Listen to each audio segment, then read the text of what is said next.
Every product that each of us touch on a daily basis has a supply chain component. It may be a fruit or vegetable that comes from just a few miles away, but still has some sort of impact or some sort of supply chain component. So it really is ingrained in every part of all of our daily lives, and to a large part went non-existent for a lot of us for a long time. So I think as far as innovation, human creativity is really, we will have AI, we will have robotics, we will have all of that continue. We have the cloud, we'll have continued increase in all of those things, but your people really are your greatest asset, and being able to train them and having your clients partner with you for the long term is really the most creative thing you can do. Hello, everyone, and welcome to another episode of this amazing podcast.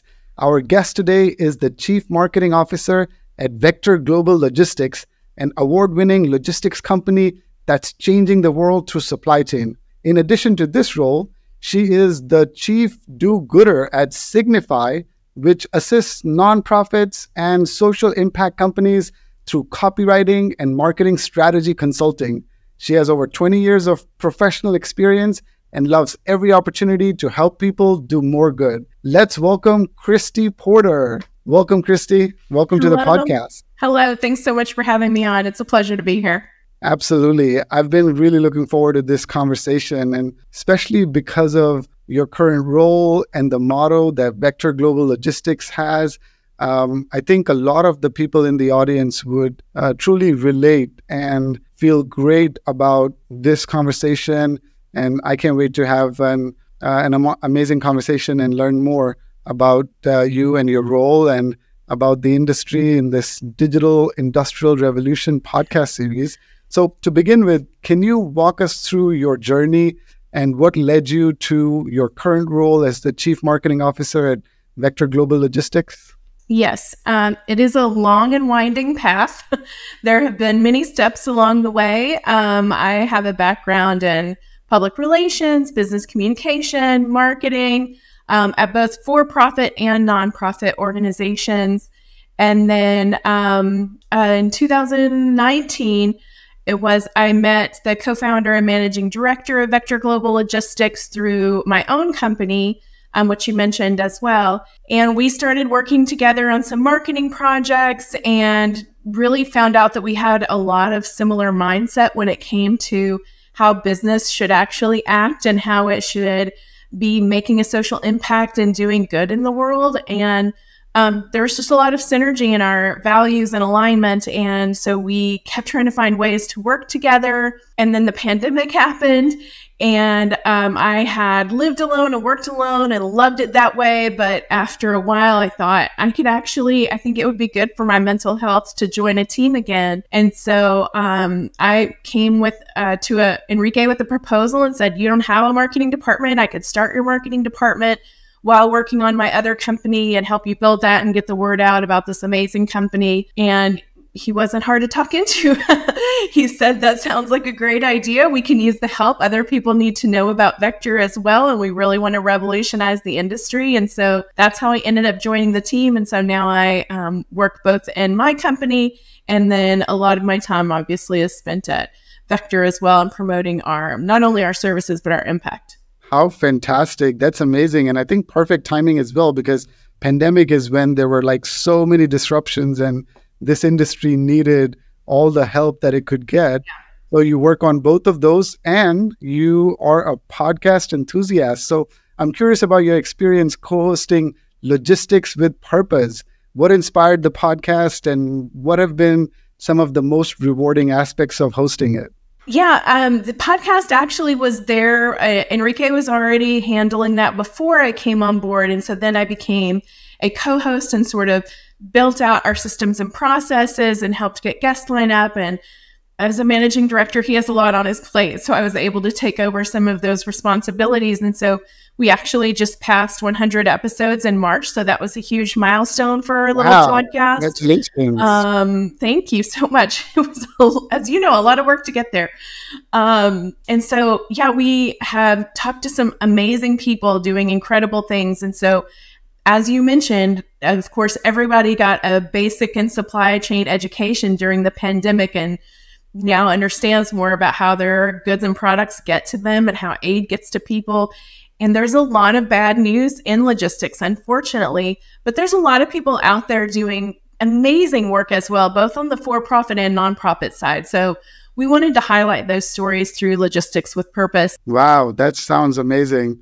And yeah, now that I think about it, of course, logistics is sort of, in many ways that network, that backbone that touches so many different industries. And yes, I can relate. It's so fun talking to people a lot smarter than me and, all these different areas.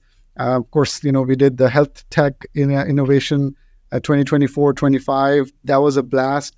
And I started off by talking to some of my team leads and, the top people that work at Copper Digital. We're on a mission to help businesses solve complex problems using emerging technologies, how they can get that competitive advantage. And I felt like this type of a podcast is just so refreshing. I mean, honestly, this is what keeps me going. This is the most exciting part of, my day when I have these podcasts. And, we do these in batches, and it's been so much fun. And I've made some really amazing connections as well. But I totally understand, and that's awesome that you've done over 100 episodes. Well, let's dive into Vector Global Logistics. For those who might not be familiar, could you give us a brief overview of what Vector does and how it's making waves in the industry? Yeah, absolutely. Thank you for asking. So Vector Global Logistics, in the most simplest terms, help get your products from point A to point B. We like to say that we want to change the world. We just happen to be in supply chain. And so our goal is really helping people get the products that they care about from one place to the other, but at the same time, making a social impact. So again, everybody kind of had this basic supply chain education during the pandemic, and we had to figure out creatively how to get things from one place to the other cost effectively, a lot of times as well, which is always a concern for people. But that's really what we do, is just make sure things get to one place or from one place to another. So that's kind of the basic way to simplify it for those who don't come from an industry background the way I do. And then how we're making waves is really the impact. There are a lot of extraordinary shipping people and organizations who are doing really good things. Maybe they have a foundation, maybe they have a community involvement day. As far as we know, we are the only freight forwarding company who actually is built on impact. So it is nothing separate. It is something the entire team participates in, as well as the company. For every container we ship, there is a charity tie-in each country. So we're headquartered in Atlanta, Georgia. We have 2 offices in Mexico, 2 offices in Chile, an office in Peru, and team members around the world. And so every country has its own charity tie-in. So for every container we send, then there is a direct charity tie-in as well. A portion of those proceeds go to helping somebody in need. So in the US, we are partnered with an amazing organization since 2013. We're actually their longest corporate partner. They were our first charity partner as well. And they help provide meals to people in need around the world, as well as disaster relief, as well as much needed medical supplies. So our clients are involved in that one way or the other. Some of them are super proud to be a part of that, knowing that every container they send is helping somebody. Some have their own initiatives. So maybe what we're doing isn't highlighted as much, and that's okay too. We're going to keep doing what we're doing. Fantastic. Impact and purpose. I mean, those are just such important ingredients. And honestly, Kristi, I think, in so many books as well, that has been sort of the crux. When you want to build a really amazing company and have the best people flock to you that want to come and help you in your mission, then the best way is to not just have all the profits pointing inwards, but helping somebody. And if it can tie into, like how you described, if it's the medical, type of supplies that are needed. So of course, with your expertise in logistics, you understand how important it is to get it to the right place at the right time. We work for a transportation company. This is a long time ago. We built an app. It's called Arrive on Time. And that's just for medical supplies, also for AmerisourceBergen, they claimed when they actually approached us, they claimed that they ship more, like in e-commerce, they have more volume than Amazon because, a lot of their drugs would cost $100,000 plus, for oncology and other type of medication. So, and that's how we were able to also rally the team and say, guys, this is the kind of app you're building. This is not just a mobile application. It is, doing more business than Amazon. And that was really important. And that, really helped us get the team aligned and, attract really amazing people. So I love that. Now, did you bring this? Because I know in your personal initiative, that's what you focus on a lot more. So when you met with the CEO, then is that when you brought this change, or was there some of the elements of it, but you retooled it? No, they were actually already doing it. And that was one of the things that drew me to the company. As I said, I didn't come from a supply chain background at all. This was prior to the pandemic. So I had limited knowledge, frankly, little interest. And so it was really the giving and the impact that drew my attention and said, I want to be a part of something like this. Even to your point earlier, just about the industry in general, every product that each of us touch on a daily basis has a supply chain component. It may be a fruit or vegetable that comes from just a few miles away, but still has some sort of impact or some sort of supply chain component, or it could be electronics like we're on right now that may come from halfway around the world.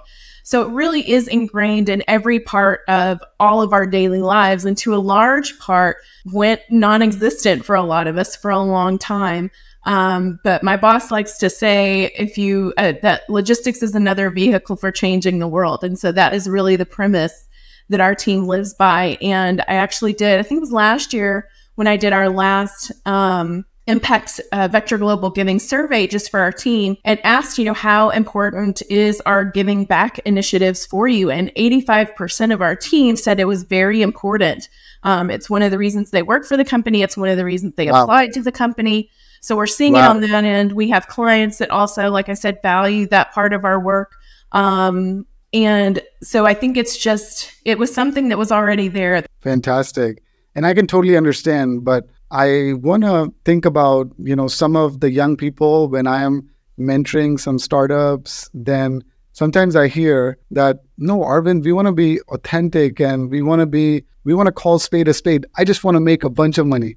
I'm like, no, but that's not a good goal. And I get it. And yes, when I came to the United States 20 years ago, that's what I could see as well. Like master's was a means, I wanted to get my master's because I wanted to make money, and just getting a job was most important. And then of course, a lot of other milestones. But slowly, as I read all these books, like every single book that I read was pointing towards how important it was what you're doing. Like doing good is important.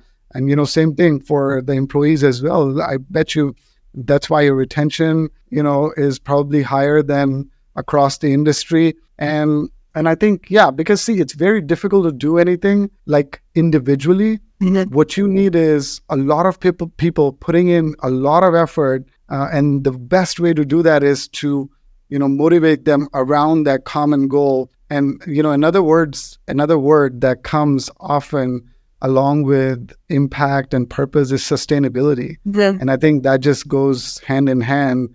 Even some of the, favorite companies like, Apple and Amazon, and a lot of the other corporates as well, they have their sustainability statement. And that is also because of that impact that they want to have. Right. So can you explain in a more technical, way that what B Corp certification entails and why it's significant in the context of social impact and responsible business practices, I guess, related to this? Absolutely. So we were fortunate enough to get our B Corp certification just in the last couple of months. For those of you who are not familiar with it, you've probably seen these products in your grocery store and just didn't realize it's a B with a circle around it. So there's lots of products out there and lots of services as well. Well, I say lots. There are actually about 8,500 companies in the entire world that are certified B Corp. So at this point, it is still a small and growing community. And we are one of the few fortunate companies in our industry as well to be a part of that group. And basically what it means is you meet high standards of environmental and social impact. So we had a very extensive process that we had to go through that covered everything from how you treat your people, how you're treating the environment, how you're running your organization and your governance, how you're treating your community, and how you're treating your clients. And so it was a very all extensive and all encompassing certification process that took us a couple of years. And really, it just means that we are striving to be the best that we can be. And we were actually graded. You can go on, one of the transparency aspects of the certification is you can go on to B Corp's website and look at the profile of any company that has certified. And so you can see how they scored in each one of those areas. So there's a transparency factor as well. Some of the more popular B Corps that people have probably heard of are like Patagonia, Tom's Shoes, Ben and Jerry's. And so some of our favorite products are already in that group. Tom's of Maine. So a lot of consumer goods, a lot of prepackaged products like that. B2C is always a driver because there's always a lot more public pressure as far as your stakeholders to do good and do well for the planet and your people and the environment as well. And so there are a number of outside pressures. So B2C is always the first to go. I feel like B2B is always lagging behind them, but we're hoping to help bring that up in our industry as well. And so basically it means that we have done our homework, done our due diligence, and are continuing to try and strive and improve to be better in all of those facets. Fantastic. That's so lovely. And you're right. Most of these companies would want to build a community that is in the consumer space, like Patagonia, of course, right. My favorite as well. It's very motivating. So I was in Patagonia just earlier this year. I did some hike and I had set myself a goal to, lose 40 pounds. I didn't lose 40 pounds, but I like to have like moonshot goals. But it was such an amazing experience and such a great learning. And I know that the founder also, went out there and then looked at the peak and, the way that the peak is. And I understand now, like, that is the kind of brand it is. Yeah. And the other ones that you mentioned as well, Ben and Jerry's. But you're right that usually it'll be the consumer type companies because they could see just such a huge value by promoting that as well. I mean, be genuinely good, but also talk about it and let your potential customers know. But I think in B2B, it's seen less often. So for those companies who would like to take initiative, is there a baby step? Because, in some books that I've read, it's like, sustainability is just so important. Even if you have something small, like we're going to eliminate styrofoam cups and instead, give everybody, recycle a type of maybe a mug, and that's what you use to, for your water, your coffee or whatever. I think even that step is just so amazing. And it just helps, in leadership, it's just very important and it brings the team together. Are there other steps that you can recommend for, companies who want to eventually, become, let's say, a B Corp, but want to take some baby steps? Yeah, for sure. And we don't believe everybody needs to be a B Corp. In fact, there's lots of other certifications. So the goal is to be better. So if anybody's interested in becoming a B Corp, or even if you're not necessarily wanting to take that path, but just want kind of a scorecard, you can go to the B Corp website and there's an assessment that you can take. That's open to anybody. It's free. Tens of thousands of companies, they said, have completed it. And so it will ask you very minutia oriented questions. So how much water do you consume? How much electricity? Where does your electricity come from? Do you do carbon offsetting? Do you have a environmental policy for your remote workforce, which is something that we had to develop as well. And I hadn't really considered that. So it really covers everything and is a great tool to at least kind of get your score, think of things you'd never thought about before, and then make an improvement plan. So as a B Corp, we just got certified in March 2024. We have to recertify every 3 years. So the goal for any company in the community is to try and increase your score every year. What are you doing in the meantime? So you always have that assessment to go back to, and you can bookmark things, you can make it plans, you can say, this is where we want to start. So it's really just a great tool. Again, whether you ever want to go down the path of becoming a B Corp or not, it's a really good one to look at because it is so all-encompassing in every area of your business. So that's a great one to start with. And of course, there are lots of amazing organizations out there. Even carbon offsets, of course, that's a big thing. It's in some circles, it's very controversial. Is that the best thing? I don't know if it's the best thing. It's a thing. And I would rather people do something than do nothing. So I think having those baby steps and doing your research, even if it's providing this, instead of disposable cups, providing reusable ones to your staff, then that's a step you can take as well. But first step is awareness. Love it. Okay, good. And what about specifically in the logistics and transportation industry? Like, how important is it for the logistics industry to prioritize social impact alongside the profitability? Yeah. Well, as I said, every product we all touch on every day. I mean, it's just unfathomable really to think about. The supply chain and logistics are everywhere. I typically have the news on all day long because everything is supply chain related. So I can say this is somebody we should talk to. This is somebody we should know. This is what's happening in the world. Here's what's going on with the, Suez Canal or the Panama Canal or in the Middle East or in Ukraine. So it's all relevant to all of us. And that means we all need to, everybody in our industry needs to start really taking responsibility for that. And I think we're seeing a lot of positive steps, and that's the good news. So obviously sustainability, as you said, is a huge factor. There we have talked to, again, incredible people doing amazing things you'd never think of, such as adding sails to cargo and container ships, to rebuilding them completely in a different way to be more sustainable, to biofuel. Lots of people cutting costs, cutting carbon, finding more efficient routes even. So that's happening at the highest levels on down to the smallest of companies. But I think everybody more and more is realizing, whether it's altruistic or because of public pressure, that they do need to take some sort of responsibility. And so I think we're continuing to see that, and that's a really good thing. But as large a footprint as not just companies that are directly related to shipping, but anybody in the phrase of logistics and supply chain just needs to take ownership. And I think we're starting to see a lot of that because we do have such an impact to play. Therefore, we need to make a positive one in return. Totally. And, we see airlines as well. When we're trying to compare different flights, it tells you the carbon emissions. Yes. And, of course, I think that's also logistics. So super important. Well, let's switch gears to challenges, and I guess alongside the innovation in logistics space. So in your opinion, what are the biggest challenges that logistics industry is facing today, and how can companies overcome these challenges through innovation and collaboration? Yeah, I think in our industry, which is such a traditional industry, I think our biggest asset and our biggest challenge is people. No surprise, that could probably be said of any industry. So you saw everything from one of the reasons the supply chain largely broke during the pandemic was because it is so human touch and high oriented. If one person got COVID, the whole port had to be shut down.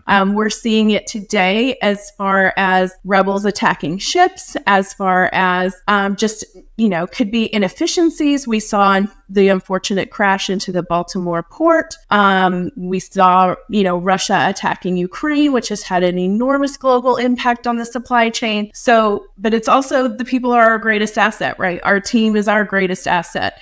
And so it's kind of on both sides and how you treat it. And so from our perspective, one of the things we like to say is we don't want to be your logistics provider. We want to be your logistics partner. And that's because really we want to be an extension of someone's business. The best way we can help them is not a one-time shipment, by air, by ocean, by rail, by road. It is, do we know the ins and outs of their business? My team is constantly looking for ways to improve efficiencies, improve routes, improve communication, and tracking. And so, but that takes a long time partnership, and that takes a lot of trust, and that takes a lot of, being in each other's lives and being willing to get in there and stick with them in the long term. And so that's unfortunately a lot of what we see in our industry. There is a lot of turnover. We get emails every day that say, give us your cheapest price on X. And I understand it.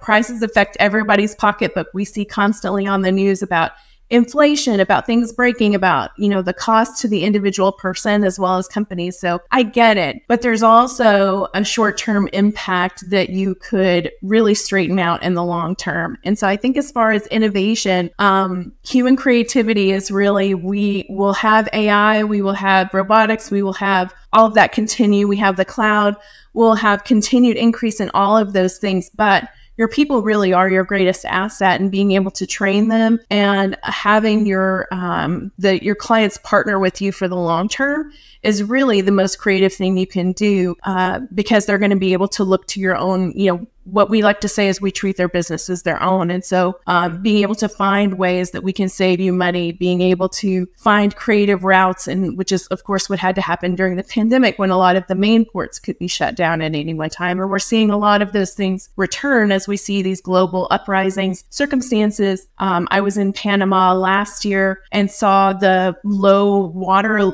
levels through the canal and how that's really affecting the number of ships that can go through the Panama Canal. And so all of that has an enormous effect, and we will all leverage technology to our best ability. Our team will do that. Other teams will do that. And we want to do that. But it also takes that human ingenuity. A lot to unpack in that. Thank you for explaining that so well. I think first, of course, it's important to be in the know. What are what's happening around the world? What's in the news? What are the geopolitical issues? What are some of the other challenges? And that would continue, of course. I mean, there's going to be different types of challenges. I mean, no one could predict the pandemic and, of course, the Ukraine war. I think almost no one could predict. I mean, there were, of course, signs from the US, and that, of course, impacted a lot of the produce and then the sanctions that followed. And you're so right about, the Houthi rebels around, that area attacking those ships. So I guess the first point is to be in the know. Yep. And in terms of innovation, I mean, the way that it's defined is like, obviously creativity and trying to put two things together that normally would not. And that's like trying something new. So being like out of the box. And when something like that happens, then of course, you want to be coming up with ideas. You want to be coming up with the solutions and not just, getting bogged down with the problems. And I love the collaboration aspect as well, because of course, not only do you collaborate among your employees and teams that are responsible, but also partner with the customer. We have similar goals, like, there's no matter what that we're going to leave any customer unhappy. That just does not exist. We cannot do that. And I feel like, that's so true across so many different industries, including the logistics industry. That's no company thinks they have enough, right?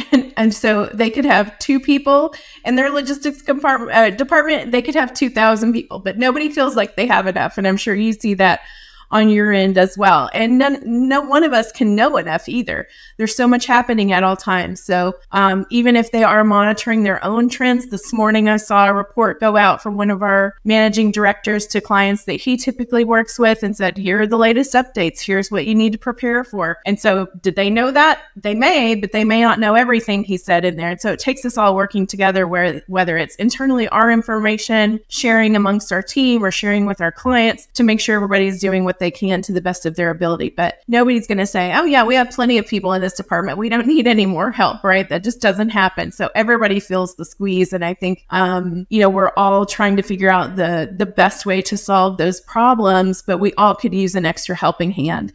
And so I think that that collaboration is key across the departments and across companies as well. So that's understandable. And I think that's what leads to having a lot of the things done more efficiently using technology, So now let's, talk technology and logistics. So how does Vector leverage technology to streamline its logistics and supply chain solutions? And what role does innovation play in staying ahead of the curve using, technology? Yeah.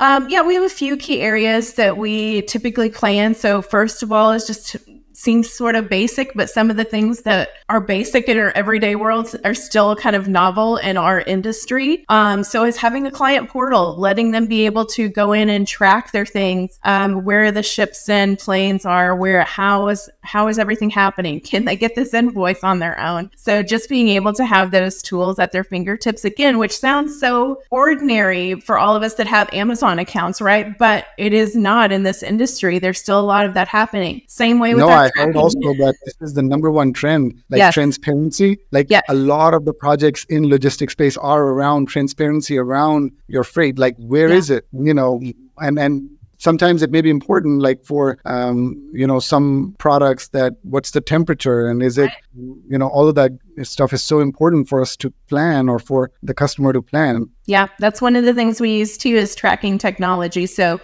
it is everything from just simply where is it located to if you have something that's cold chain from fruits and vegetables down to medications. So what is the temperature above 1 degree higher? And this thing is no good anymore. So you could lose a whole shipment. So being able to do that, it could also be simply tracking where it's at, because it isn't going to a major suburb in the US. It is going to a very remote place in India or Africa or South America or, all of these places that it's not heavily on the radar for a lot of us. So making sure it arrives safely, which is also a key concern with humanitarian aid. Is it getting to who it needs to go to? We've seen that, unfortunately, in Ukraine as well, ships, and in other places too, but aid not getting to where it needs to be, or it gets to a border and can't get across. And so we've heard reports of, goods just literally being left on the side of the road, which nobody wants to happen. So anything from that kind of technology to give our clients peace of mind, whether it's mainstream consumer goods or some specialty item like that, or a highly valuable item as well. So those are two ways. We also have technology just internally that makes sure the right documents and the right things that are going to the right team members. And so internally, just making sure the streamlining of things are happening, that the correct documentation, the correct invoice, the correct emails are going to the right team member, which again, it sounds very like, well, of course, but you'd be surprised in this industry. And then also just technology that we've just implemented that we're super excited about with our new our revamped customs brokerage program for imports coming into the United States. So there's an AI piece to that as well.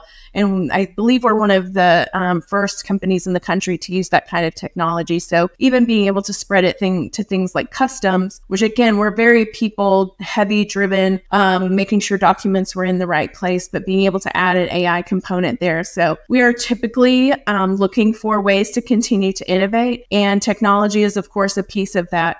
People have to operate it and it has to be done well, but the technology is what makes that more efficient and effective for our clients. So that's what we're going to continue striving for. Love that. So customer portal, of course, extremely important. Of course, that goes along with the transparency trend and then all the other things that you described as well, like the proper processes, that efficient flow of documentation. And then you mentioned about AI specifically for products that require that custom clearance and getting that right documentation, done for the customs or whatever other ways there may be. I think that seems like a lot of value for somebody who wants to import, from other countries. And you also talked about the Ukraine example. And, I'm a little bit of an adventure seeker as well. So against my mom's wish, I actually ended up in Ukraine, in Lviv, after the war had already started. I mean, just wanted to get some of the stories out. And, on my personal channel, I posted a video as well. And it was refreshing to see that the life was unlike how sometimes sitting here, we would imagine, like there was music playing and people going to bars and, having those conversations. But what took me like the longest time was crossing the border. And that was both both sides. There were people who were actually carrying products and giving along the way, like the big minivan that I ultimately, paid 20 euros to get to Lviv. Wow. And so that was also something that I was able to see that, wow, logistics is just so important and people come up with new ways. And of course, if we could manage a lot of that through technology, that's really, really impactful and important. Yeah. What about data analytics in like optimizing processes or, to leverage data to drive decision making? And I know that some of that, would be a stepping stone, after the basic transparency and the customer portal and, capturing the data through IoT for the temperature and all of that good stuff, and using AI. But what about like overall data analytics for decision making? Have you tried anything in that domain? Yes. So of course, I am head of our marketing department. So data informs a lot of our marketing decisions and to see what's operating well, where are people coming from, what channels, what outlets, what messaging is resonating with them. So kind of standard marketing things. From RT's perspective, one of the things that has been more of a manual process to this point, which we're actually in the process of building our own performance portal that we call it, because we want to track everything from, how long, not just maybe how long does a vessel or a plane, how long does it take from a booking to arrival, but internally as well. How long did invoicing this take? How long does it take to close a file? How long does it take to move from one process to the other? So being able to measure all of that within our own team's performance as well, looking for, okay, quoting takes this long, or the administration process takes this long. Operating this kind of shipment typically involves these steps and takes this amount of time. But looking at those to get more standards and baseline to help them improve the efficiency of our team as well. Or, so-and-so has a really amazing process that they've discovered. Why, let's make sure they're training the team as well. And so, so a lot of that has been done, is in progress, and it is being shared amongst our team, but we are actually building our own portal to make that data more readily available as well. And so that will be one key aspect for our own internal trainings, as well as just to see the regular data points that we can for tracking and shipping and arrival notifications. And our incredible operations team that is way smarter than me that manages this stuff all day long. That sounds fantastic. So all the way from marketing to, of course, shipping time and notifications. And I mean, I can imagine, just knowing enough to be dangerous there. But I think if there's that closed feedback loop where you could, feed in certain parameters, there may be ways to predict some of the delays that may be coming up. Or, as an example, I like to give this example a lot, but there's a company that we helped build a demand forecasting solution. So they're nationwide all over the US, and they supply, like HVAC technicians across different, like even homes.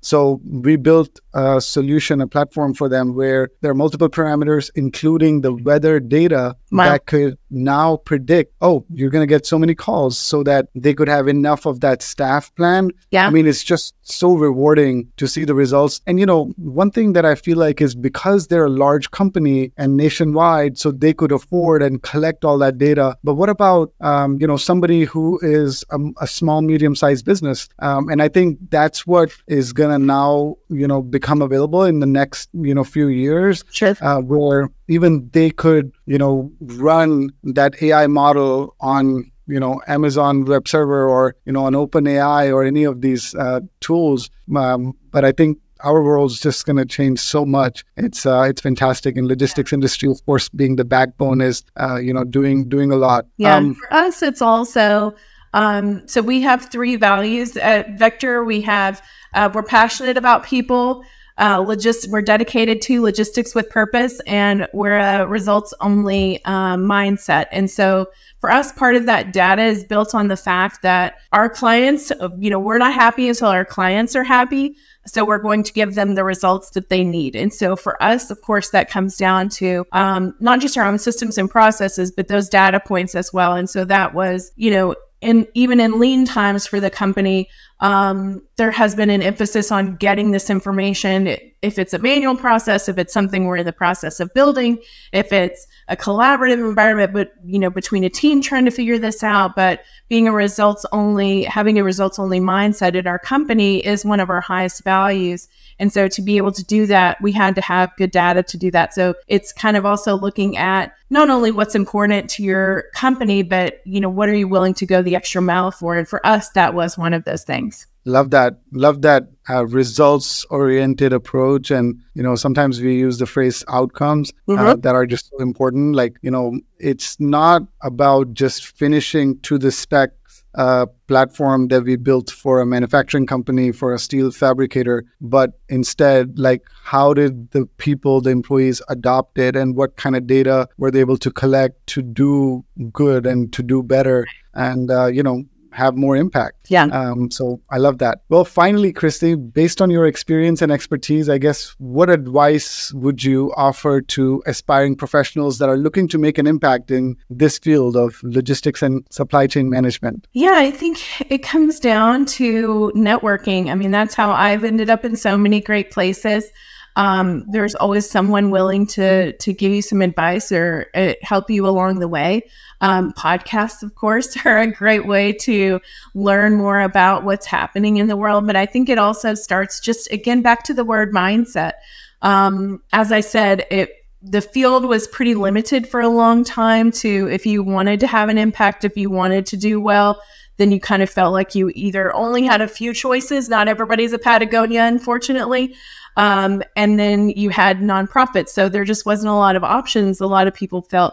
So now that path has opened up so much. So I think being able to take your skills, take your passions, and channeling it into a place where you can really make a difference, however that looks for that company. But, many of us, as you said, that's who people want to work for. We have a largely workforce primarily in their 20s, but kind of spans across different generations as well. And everybody is looking for that. Nobody wants to show up and waste so much of their time in a place where their work doesn't matter in some aspect. And so I think more and more companies have gotten that memo. We're starting to see more communities pop up around businesses that want to do good, whether it's B Corp or conscious capitalism, or in Georgia, there's also Go Beyond Profit. So there's lots of those amazing organizations who are catalysts for companies that want to do good. So I think it starts with the mindset of not just having a narrow field, but really thinking, I can do just about anything, but what am I most interested in? And then finding those people and then networking with them. That's how I've come across every great opportunity in my career, is just opening up my mind and then opening up my network to see what's out there. So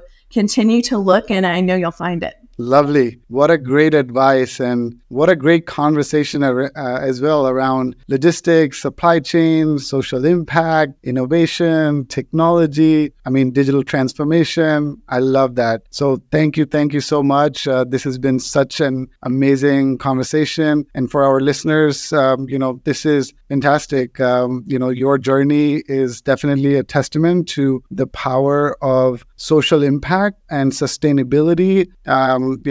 That when merged with the company's goals, makes it just climb new heights that are never imagined before. And, it's something that everyone can learn, that success isn't just about driving sales. It isn't just about profitability, but it's about, that culture of innovation and building strong partnerships and having an impact and, building an organization that's purpose-driven. So thanks again to Kristi for sharing her experience and insights. If you enjoyed the conversation and want to hear more thought leaders, stay tuned. We're going to be back soon with another inspiring guest. Until next time, this is your host, Arvind Sarin. Thank you, everyone. Thank you, Kristi. Bye-bye. Yeah.